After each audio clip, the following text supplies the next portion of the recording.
के जा रहे थे। सभी शिष्य इस दृश्य को देखकर बड़े व्याकुल हो गए, पर गुरुजी के सामने कौन बोले, ये सोचकर सभी चुप बैठे रहे। लेकिन एक शिष्य के सब्र का बांध टूट गया।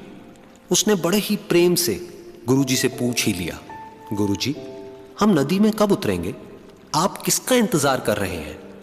तब गुरुजी ने उसकी ओर देखा और कहा, जब इस नदी का बहाव बंद हो जाएगा तब हम इस नदी में उतरेंगे। सभी शिष्य उनका यह जवाब सुनकर हैरान रह गए। वो एक दूसरे को देखने लगे। बात उनकी समझ में नहीं आ रही थी। फिर एक और शिष्य ने गुरुजी से अपनी शंका व्यक्त करते हुए कहा, पर गुरुजी, ऐसा तो कभी हो ही नहीं सकता। ये नदी है, इसका बहाव बंद कैसे हो सकता है? यह नामुमकिन है। फिर गुरुजी थोड़ा सा मुस्कुराए और बोले, यही है आज की शिक्षा।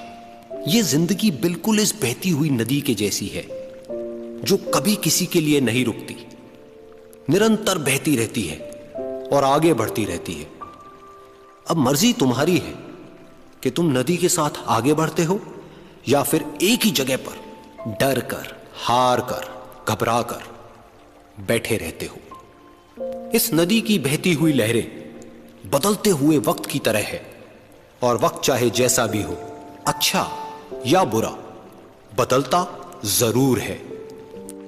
अगर कभी तुम्हारा वक्त बुरा हो तो हौसला रखना, और चाहे कुछ भी हो जाए, किसी भी परिस्थिति में हिम्मत मत हारना। जिंदगी की इस नदी में आगे बढ़ते रहना, क्योंकि वक्त बदलने में देर नहीं लगती।